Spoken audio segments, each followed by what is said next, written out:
Hola, mi nombre es Peter Himber.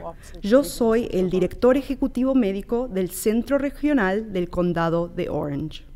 Uno pensaría que comprendiendo la elegibilidad para el centro regional de una perspectiva de los padres sería bastante claro, pero hay mucho lenguaje técnico y a mí me gustaría poder explicarles y ayudarlos a entender todo esto para que sea bien claro, porque es importante que usted comprenda estas reglas y estos reglamentos. La elegibilidad del centro regional está definida bajo los estatutos y bajo los códigos de reglamentos de California. El primero es el Código de Bienestar e Instituciones, WIC, o la Ley Lanterman. Vamos a referirnos a esa ley muy seguido hoy. El segundo es el Código de California de Reglamentos, o el Título 17. Estos dos reglamentos guían nuestro proceso de elegibilidad. Son muy específicos y tenemos que dictarnos por la ley. Los requisitos de elegibilidad para el acto de Lanterman están compuestos de varias partes diferentes. Primero, ¿qué es una discapacidad de desarrollo? Define la discapacidad de desarrollo, como también definir cuál es un diagnóstico elegible o de calificación. También define lo que es una diagnosis que no califica. Así que hay personas con problemas muy significativos y graves que en teoría podrían beneficiarse de los servicios del centro regional, pero están específicamente excluidos del acto de Lanterman. No solo necesita alguien una diagnosis elegible, pero también necesita una discapacidad sustancial. Vamos a hablar más de eso, también vamos a profundizar en detalle. Repasemos esto una por una. ¿Qué es una discapacidad del desarrollo? Definido por el acto de Lanterman, es una discapacidad que se puede atribuir a la discapacidad intelectual, al autismo, a las convulsiones y epilepsia o a la parálisis cerebral. También hay una quinta categoría, que incluye condiciones discapacitantes que se determine que estén estrechamente relacionadas con discapacidad intelectual o que requieren un tratamiento semejante al que se necesita para personas con discapacidad intelectual. Ese es un rango muy amplio de condiciones posibles y vamos a platicar sobre eso más en detalle. Una cosa muy importante para recordar es que el criterio de la intervención temprana es muy diferente al criterio de Lanterman. El centro regional sirve a sus consumidores bajo dos diferentes programas. El primero es la intervención temprana y tienen requisitos muy diferentes. La intervención temprana es un programa federal, Lanterman es un programa estatal. El propósito de la intervención temprana es para asegurarse que ningún niño que tiene discapacidades físicas o de otro tipo que son significativas pase a través del sistema desapercibido. Como resultado, aproximadamente el 89% de los niños en intervención temprana no califican para recibir los servicios según la ley Lanterman después de los 3 años de edad. La elegibilidad para servicios de intervención temprana son determinados por el porcentaje de retraso en las 5 áreas de funcionamiento, principalmente cognitivo, social, emocional, adaptivo, comunicación o físico-motriz. La discapacidad del desarrollo no es requerida. Una discapacidad del desarrollo es muy diferente a un retraso de desarrollo. Los niños con una condición de riesgo establecida tienen una alta probabilidad resultando en retrasos de desarrollo como síndromes genéticos que también pueden ser calificables y elegibles para servicios de intervención temprana. Los servicios de intervención temprana tienen la intención de ayudar a los bebés a llegar a su desarrollo corriente, mientras que los servicios de Lanterman están diseñados a apoyar una discapacidad del desarrollo de por toda la vida. Así que esto puede ser difícil para los padres para entender. Digamos que uno tiene un niño que tiene 2 años y 11 meses de edad y tiene retrasos en sus habilidades sociales y en sus habilidades de comunicación. Una semana después, el niño cumple los 3 años y 2 días. Eran elegibles para los servicios de intervención temprana, pero ahora que han cumplido los 3, quizás no sean elegibles para los servicios de Lanterman. Y esto es difícil para que los padres entiendan. La mejor analogía que les puedo hacer es que cuando un niño va a la secundaria o a la universidad, de repente el criterio de elegibilidad ha cambiado. Los servicios ofrecidos han cambiado y la expectativa ha cambiado. Padres se percatan de la diferencia y los cambios de la secundaria a la universidad, pero quizás no se percaten del cambio en el criterio de elegibilidad cuando un niño cumple los 3 años. Hay ciertas cosas que están específicamente excluidas de la elegibilidad para los servicios del centro regional. Uno es solo trastornos psiquiátricos. Por ejemplo, alguien que tiene esquizofrenia puede tener deficiencias. No puede cuidarse, no puede mantener un trabajo, pero no son elegibles, no pueden calificar para los servicios del centro regional. Por el otro lado, digamos que un niño tiene una diagnosis de una discapacidad intelectual y esquizofrenia. Entonces, potencialmente serían elegibles para los servicios del centro regional. Las personas con discapacidades de aprendizaje no califican para recibir servicios del centro regional, a pesar de que puede causarles muchos problemas en la escuela y en conseguir un trabajo. Una discapacidad de aprendizaje no es una condición que califica para los servicios del centro regional. La próxima es un poco difícil de comprender. Son condiciones que son solamente físicas en su naturaleza. No estoy seguro por qué la legislatura le dio esas palabras, pero tenemos que seguir la ley. Lo que esto quiere decir es que personas que son elegibles para los servicios del centro regional tienen una condición que involucra el cerebro. Así que las condiciones que no involucran el cerebro, como una lesión de la médula espinal, no califican. La mayoría de los niños con distrofia muscular no califican para los servicios del centro regional. Los únicos que califican son esos niños que tienen deficiencias cognitivas significativas al punto que están discapacitados intelectualmente o que están cerca a ser discapacitados intelectualmente. Así que en ese momento serán elegibles bajo la 5ª categoría. Yo les voy a explicar más sobre esto más tarde. La parte importante es que las personas con distrofia muscular no son elegibles por su pérdida del control muscular o la debilidad muscular, pero en vez por su deficiencia cognitiva asociada. Y esto puede ser muy difícil. Si yo fuera a ver a un niño con parálisis cerebral severa, de manera que están en una silla de ruedas y no tienen ningún uso de los brazos o de las piernas, y al lado de ese niño vemos un niño con una lesión de la médula espinal que se cayó de un trampolín de piscina y se fracturó o se rompió el cuello. De nuevo, está en una silla de ruedas y el niño no tiene ningún uso funcional de sus brazos o de sus piernas. El niño con parálisis cerebral califica para recibir servicios del centro regional.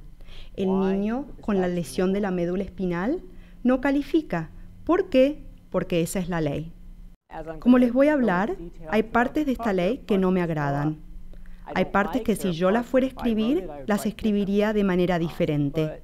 Pero nuestro centro regional ha recibido el mandato por nuestra mesa directiva de seguir estrictamente la ley. Y eso es lo que hacemos. Por lo tanto, estas cosas no califican para recibir servicios de parte del centro regional. Ahora que hemos hablado sobre las personas que no califican, ¿por qué no nos concentramos en los que sí califican? Todas estas cosas deben ocurrir. Primero, la discapacidad debe empezar antes de los 18 años de edad. Segundo, debe ser probable que continúe indefinidamente. Tercero, debe ser que se deba a un diagnóstico que califique. Y cuarto, debe satisfacer requisitos de gravedad, es decir, discapacidades sustanciales en por lo menos 3 áreas.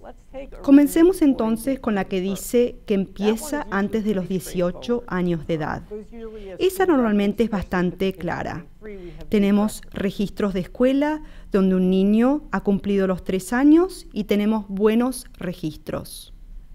Una persona no tiene que pedir servicios antes de la edad de los 18 años.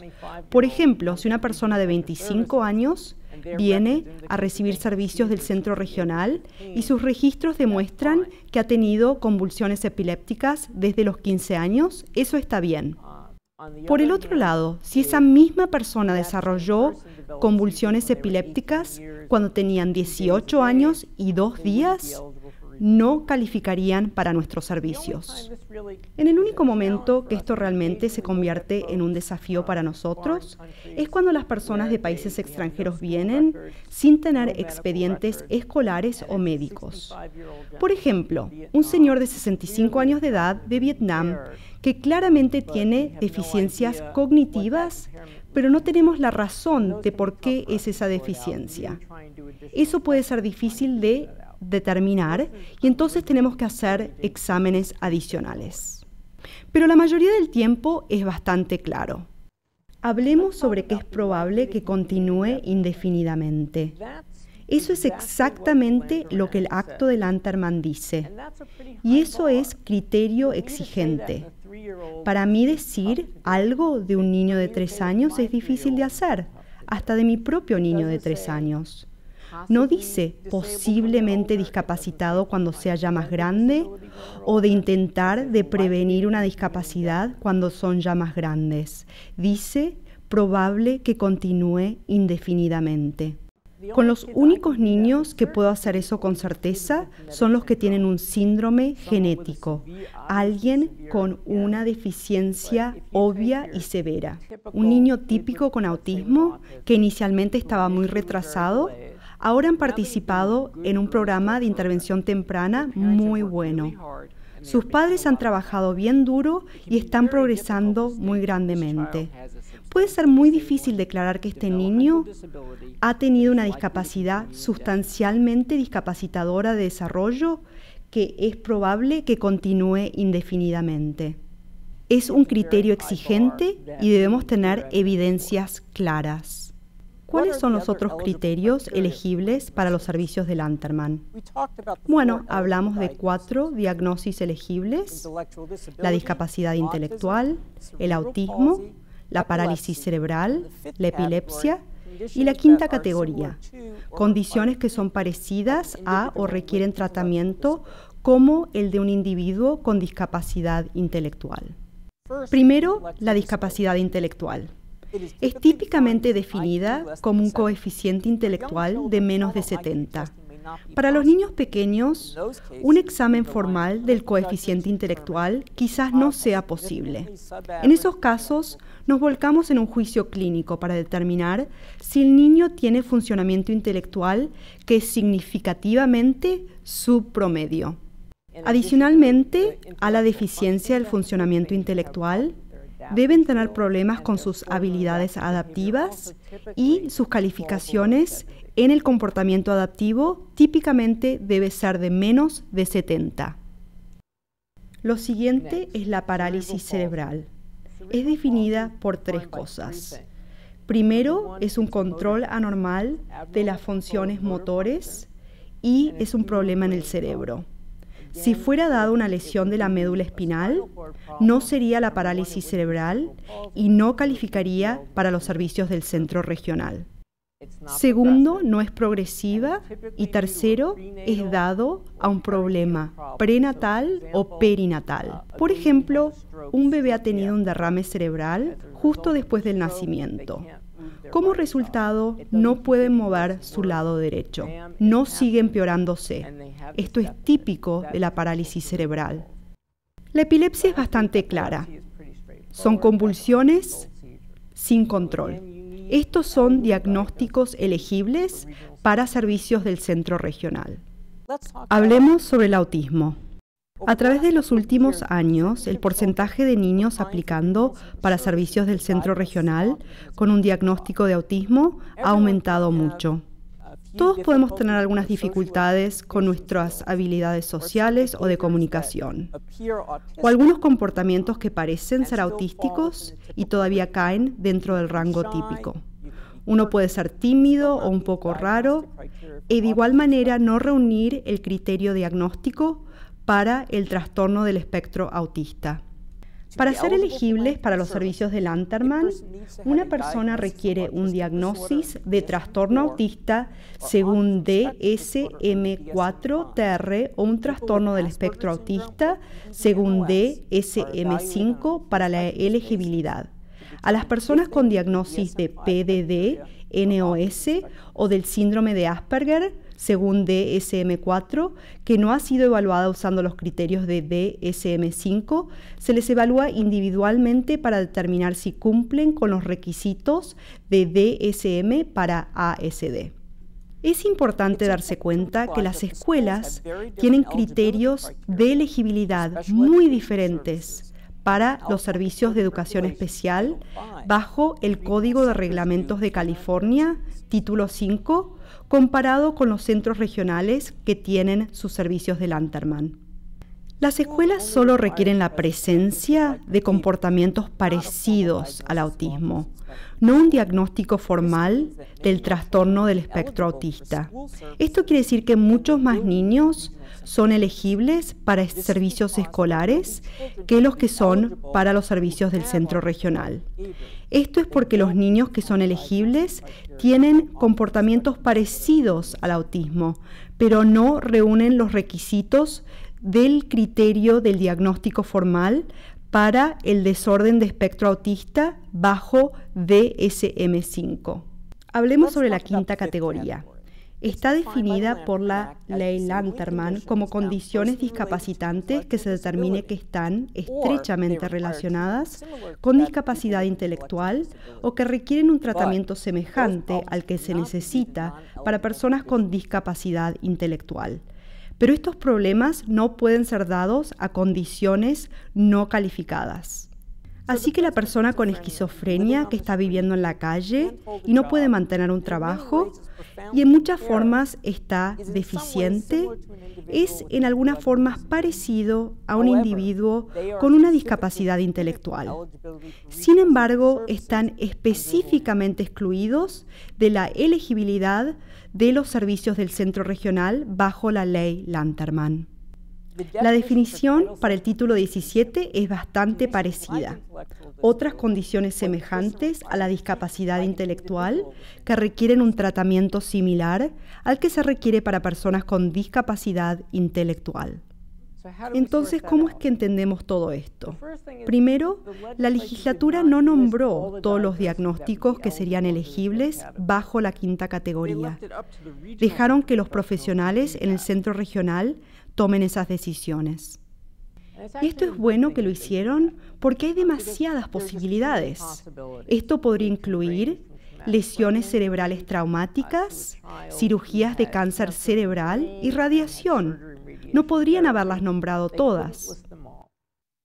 Para calificar para la quinta categoría, una persona debe estar funcionando y requerir tratamiento como una persona con discapacidades intelectuales, teniendo un coeficiente intelectual de 70 o menos. Más cerca está el coeficiente intelectual de una persona al 70, más probable que sean como un individuo con una discapacidad intelectual. Más alto es el coeficiente intelectual de la persona, menos probable que sean una persona como la que tiene discapacidades intelectuales. Por ejemplo, tenemos un individuo que aplica para los servicios del centro regional con un coeficiente intelectual de 160, que está a nivel genio. Es muy difícil equivaler sus dificultades a las de alguien que tiene una discapacidad intelectual. Otro ejemplo, alguien que tiene un coeficiente intelectual de 79 o más es como el funcionamiento de un individuo con inteligencia bajo promedio, que son más que como una persona con una discapacidad intelectual. Adicionalmente, para calificar, una persona debe tener deficiencias adaptivas sustanciales en por lo menos 3 áreas de actividades de vida mayores, que están claramente relacionadas con limitaciones cognitivas. Si sus deficiencias adaptivas fueran dadas a otras condiciones como una enfermedad psiquiátrica o una enfermedad médica como artritis, no podrían calificar bajo la 5ª categoría.